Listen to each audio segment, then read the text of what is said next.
Buenas tardes a todas y todos. Bienvenidos y bienvenidas a Voces en Igualdad, Derechos, Violencia y Transformación Social, un espacio de reflexión universitaria que busca analizar cómo los derechos humanos y la igualdad de género se han convertido en pilares fundamentales para la convivencia y la justicia en México. Adentrémonos a este noticiero. Hoy vivimos en un país que enfrenta realidades dolorosas. Según el Secretariado Ejecutivo del Sistema Nacional de Seguridad Pública 2024, cada día se denuncian más de 10 mujeres asesinadas. A estas cifras se suman cientos de casos de violencia sexual, psicológica y económica. Pero detrás de cada número hay una historia, una familia y una mujer. La violencia de género no distingue edad, clase social ni nivel educativo.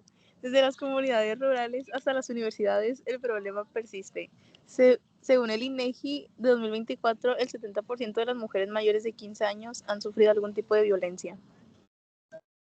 Cuando hablamos de derechos humanos, es necesario recordar que no son una concesión ni un privilegio. Son inherentes a todas las personas por el solo hecho de existir.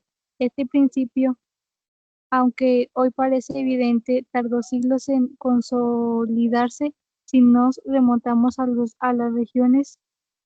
orígenes fisiológicos. Encontramos antecedentes en la Grecia clásica, en la noción de logos y la dignidad humana, pero su formulación moderna surge tras siglos de lucha y dolor. La Declaración Universal de los Derechos Humanos de 1948, firmada tras el horror de la Segunda Guerra Mundial, marcó el compromiso global de proteger la vida, la libertad y la igualdad sin distinción alguna. Esa declaración, aunque crucial, no fue suficiente. En los años siguientes surgieron movimientos sociales que exigieron que esos derechos fueran realmente universales.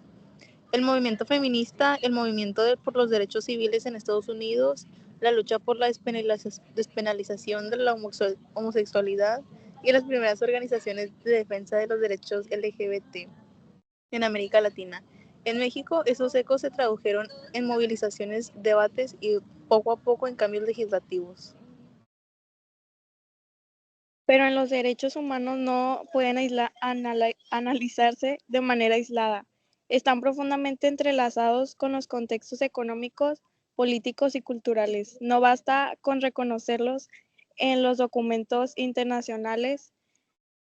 Se deben vivir, garantizar y exigir. Por el ejemplo, el artículo 1 de la Constitución mexicana, reformado en 2011, establece que todas las autoridades tienen la obligación de promover, respetar, proteger y garantizar los derechos humanos, de conformidad con los principios de universalidad, independencia, indivisibilidad y progresividad. Esa reforma fue un paso histórico porque obligó al Estado mexicano a aplicar los tratados internacionales de derechos humanos firmados por el país. Y sí, sin embargo, esa reforma, aunque trascendental, no ha sido suficiente para erradicar la violencia ni la discriminación. Las estadísticas son contundentes. Según la encuesta nacional sobre la dinámica de las relaciones en los hogares, en el 2021, 7 de cada 10 mujeres mayores de 15 años en México han sufrido algún tipo de violencia, emocional, económica, física o sexual, entre otros casos. En el caso de las mujeres trans y personas no binarias, la vulnerabilidad es aún mayor, pues se enfrentan tanto misoginia como transfobia. Es fundamental entender que hablar de derechos humanos no es solo citar leyes o tratados, es mirar la realidad de frente y la realidad mexicana. Hablar de derechos humanos es hablar de desigualdad, de exclusión, de racismo estructural y de violencia de género. También implica reconocer los avances logrados por los movimientos sociales. Pensemos, por ejemplo, en el papel de mujeres como Olimpia Coral Melo, impulsora de la llamada Ley Olimpia, que sanciona la violencia digital y la difusión no consentida de imágenes íntimas. Este avance legislativo fue resultado de una lucha encabezada por una mujer que decidió transformar su experiencia de violencia en un movimiento nacional. Así es, Olimpia fue víctima de la difusión no autorizada de un video íntimo cuando tenía 18 años. Su vida cambió, sufrió humillaciones, amenazas y hostigamiento, pero en lugar de callar decidió exigir justicia. Años después, su lucha derivó en una ley que hoy está vigente en todos lados del país. Ha sido reconocida incluso por la ONU. La Ley Olimpia es un ejemplo claro de cómo la defensa de los derechos humanos puede surgir desde el dolor personal y convertirse en un acto colectivo de transformación. Lo que logró Olimpia no solo protege a las mujeres, sino cualquier persona que sea víctima digital, de violencia digital, independientemente de su orientación sexual o identidad de género, y esto conecta directamente con nuestro tema de hoy, la necesidad de comprender los derechos humanos como un marco que no puede fragmentarse, porque todos los derechos están interrelacionados.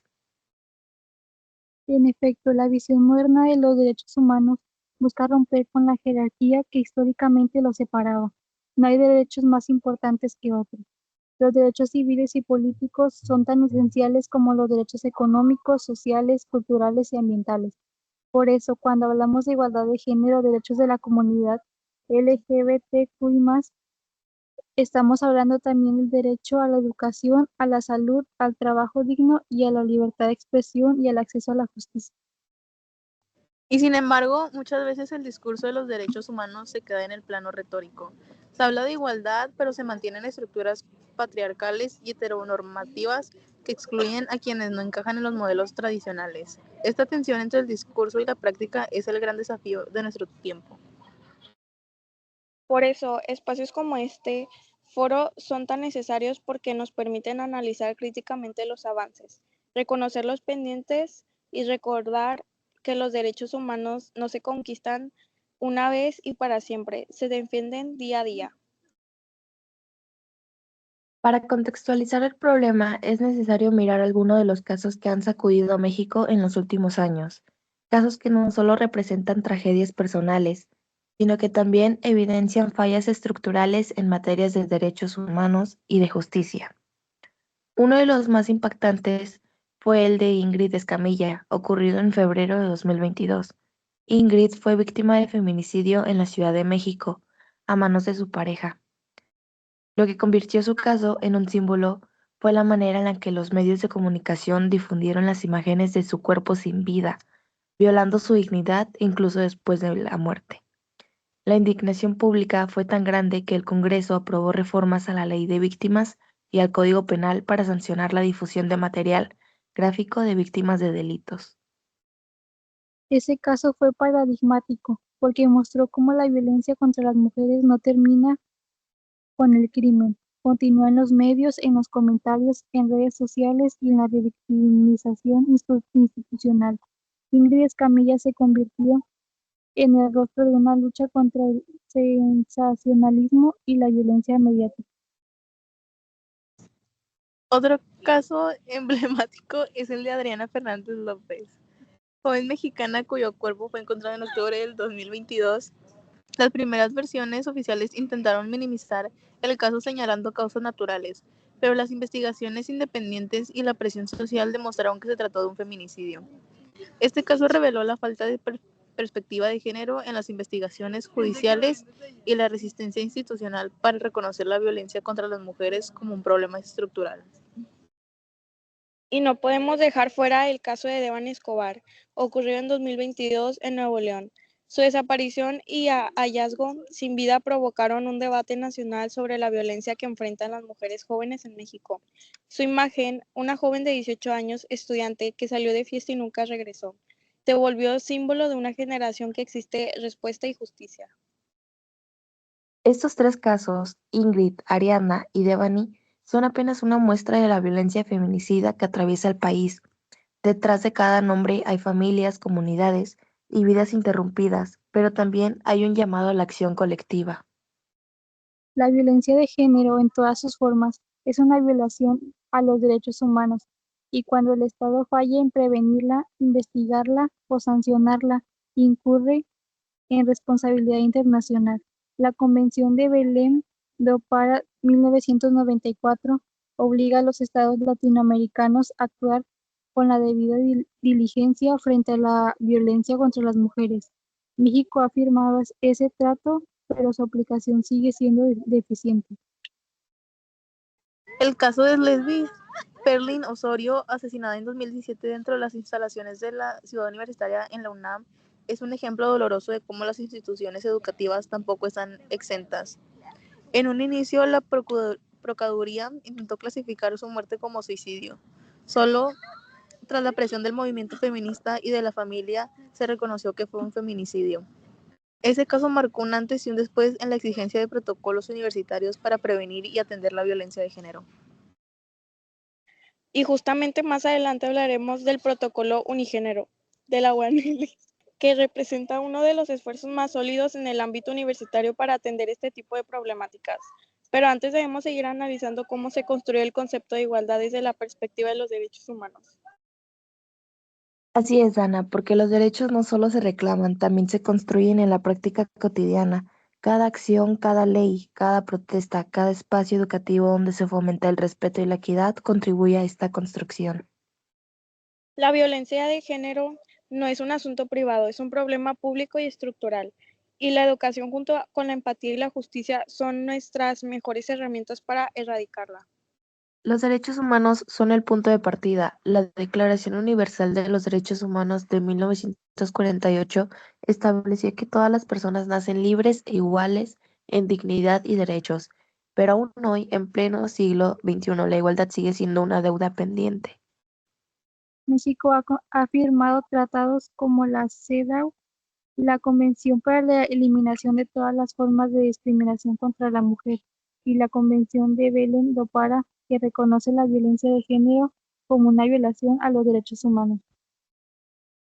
Además, los principios de Yogyakarta de 2006 amplían la protección de las personas con orientaciones sexuales e identidades de género diversas. Esos instrumentos son el marco legal para garantizar justicia y equidad. En el país, la Ley General de Acceso de las Mujeres a una Vida Libre sin Violencia y la Ley Olimpia son logros fundamentales. La primera define 5 tipos de violencia. La segunda castiga la difusión no consentida de contenido íntimo. Cada avance legal tiene detrás el coraje de mujeres que no callaron. Olimpia Coral Meló transformó su experiencia personal en una lucha colectiva que hoy protege a millones.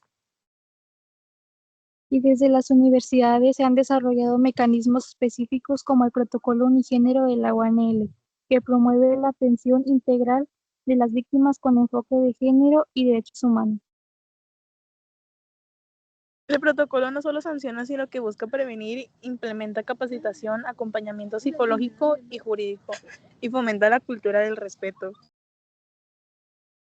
Porque el cambio no se logra con leyes aisladas, sino con instituciones que las hagan cumplir. La UNL, por medio de su Unidad para la Igualdad de Género, ha instalado mecanismos de atención jurídica, psicológica y restaurativa. Vida UNL. El Protocolo para la Prevención y Atención de Casos de Violencia de Género de la UNL establece que es el orden interno y complementario de la justicia estatal o federal. En el protocolo se establecen sanciones para autoridades, personal académico, alumnos, personal administrativo, por ejemplo, suspensión, amonestaciones, rescisión de relación laboral. Para consolidar los derechos de mujeres y la comunidad LGBTQ+, es necesario que estos protocolos se complementen con políticas públicas más amplias: empleo, salud, educación y cultura. También es clave el cambio cultural, cuestionar masculinidades tradicionales, heteronormatividad, prejuicios y generar ambientes seguros para todas las identidades.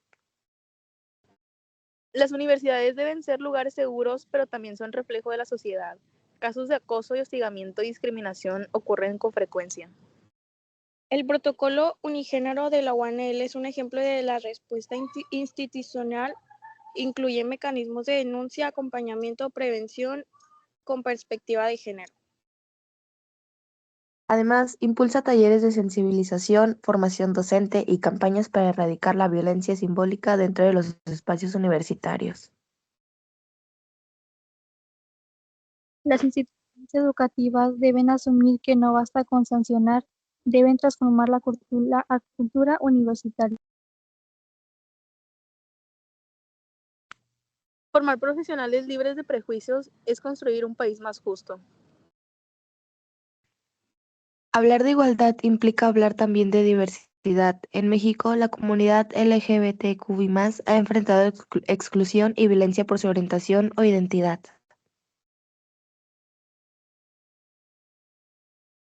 Casos como los de Paola Buenrostro o Ulises Nava evidencian los crímenes de odio, según NETRA 2024. En el país se registran al menos 70 asesinatos anuales por homofobia o transfobia. La aprobación del matrimonio igualitario en los 32 estados fue un paso histórico, pero el reto sigue: garantizar seguridad, empleo y respeto. La educación con enfoque de diversidad es esencial. Solo el conocimiento puede romper prejuicios. Erradicar la violencia exige políticas públicas sólidas, educación integral y compromiso ciudadano. Las campañas de prevención, las fiscalías especializadas y los centros de justicia son avances, pero aún hay brechas enormes. Es necesario reforzar la educación desde la infancia con programas de equidad y respeto de la diversidad. Y fortalecer las redes de apoyo entre mujeres, estudiantes y comunidades. Nadie debe sentirse sola ante la violencia. Hoy hablamos de leyes, historia, dolor, esperanza y acción. Hablamos de cómo cada historia puede ser semilla de cambio. De cómo las universidades pueden ser refugios y motores de transformación.